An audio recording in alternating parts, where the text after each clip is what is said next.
നമസ്കാരം.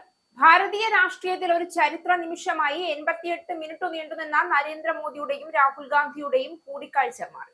രാജ്യത്തിന്റെ ഭാവി നിർണ്ണയിക്കുന്ന പ്രധാന നിയമനങ്ങളെ കുറിച്ചുള്ള ചർച്ചയായിരുന്നുവെങ്കിലും മേശയുടെ രണ്ടു വശങ്ങളിലും ഇരുന്ന നേതാക്കളുടെ രാഷ്ട്രീയ ബോധം തമ്മിലെ വ്യത്യാസം അതീവ വ്യക്തമായി തെളിഞ്ഞ നിമിഷം കൂടിയായിരുന്നു. ഭരണത്തിന്റെ താളവും ഉത്തരവാദിത്വത്തിന്റെ തീവ്രതയും ഉറപ്പുള്ള പാറക്കല്ലുകൾ പോലെ കൈകാര്യം ചെയ്യുന്ന മോദിയുടെ പ്രകടന ശൈലിക്ക് മുന്നിൽ രാഹുൽ ഗാന്ധിയുടെ ആശയ ദൗർബല്യവും രാഷ്ട്രീയ പരിചയക്കുറവും വീണ്ടും തെളിവായി. പ്രധാനമന്ത്രി നരേന്ദ്രമോദിയും പ്രതിപക്ഷ നേതാവ് രാഹുൽ ഗാന്ധിയും തമ്മിൽ കഴിഞ്ഞ ദിവസം നടന്ന 88 മിനിറ്റ് നീണ്ട കൂടിക്കാഴ്ച പാർലമെന്റിനകത്ത് അഭ്യൂഹങ്ങൾക്ക് തിരികൊളുത്തി കഴിഞ്ഞു.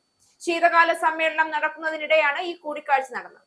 ചീഫ് ഇൻഫർമേഷൻ കമ്മീഷണറെ തിരഞ്ഞെടുക്കാനാണ് നേതാക്കൾ ചർച്ച നടത്തിയതെങ്കിലും കൂടിക്കാഴ്ച ഇത്രയും നീണ്ടു നിൽക്കുമെന്ന് ആരും പ്രതീക്ഷിച്ചിരുന്നില്ല.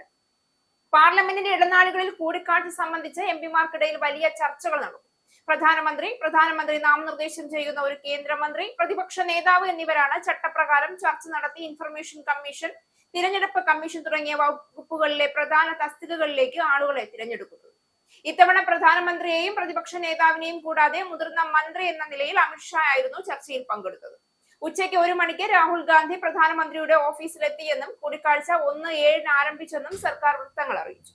ചർച്ച ഏറെ സമയം നീണ്ടതോടെ എംപിമാർക്കിടയിൽ സംശയങ്ങൾ ഉയർന്നു. മറ്റേതെങ്കിലും സുപ്രധാന അജണ്ടകൾ ഉണ്ടോ എന്ന് ചില എംപിമാർ അന്വേഷിച്ചതായാണ് വിവരം.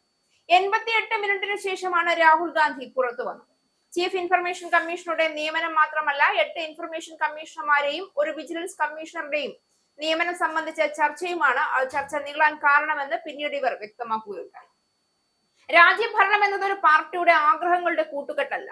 അതിന്റെ പിന്നിലെ സാമ്പത്തിക ദേശീയ സുരക്ഷാബോധം, കഠിനമായ തീരുമാന ശൈലി, ദീർഘദർശനം എന്നിവയുടെ സംഗമമാണെന്ന് മോദി വീണ്ടും തെളിയിച്ചു. നിയമനങ്ങളെ കുറിച്ചുള്ള ചർച്ചകളിൽ പ്രമാണങ്ങളും പ്രാഥമികതകളും രാജ്യത്തിന്റെ താല്പര്യവും മുന്നിൽ നിർത്തി സംസാരിച്ച മോദിയുടെ സമീപനം ഭരണത്തിന്റെ ഉത്തരവാദിത്വം എത്ര ഗൗരവമുള്ളതാണെന്ന് തെളിയിക്കുകയായിരുന്നു.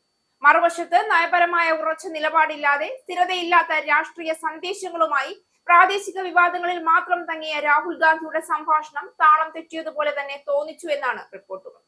കമ്മിറ്റിക്ക് മുൻപാകെ എത്തിയ എല്ലാ നിയമനങ്ങളെയും രാഹുൽ എതിർത്തതായാണ് അധികൃതരെ ഉദ്ധരിച്ച് NDTV റിപ്പോർട്ട് ചെയ്തത്.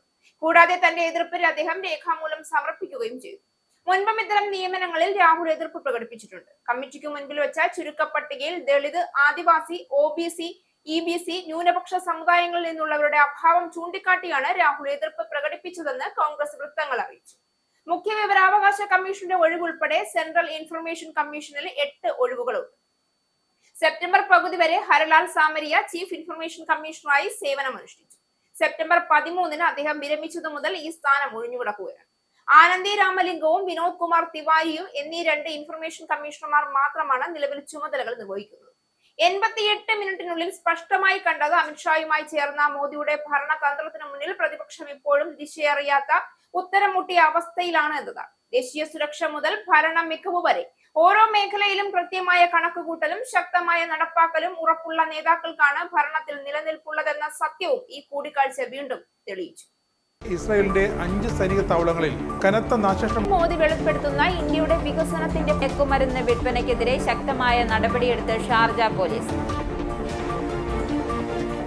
അമേരിക്കയിലെ സാധാരണ മനുഷ്യരോട് കൂടിയാണ് കോൺഗ്രസിനുള്ളിൽ പങ്കുവയ്ക്കാൻ ഓപ്പറേഷൻ സിന്ദൂറിൽ ഉപയോഗിച്ച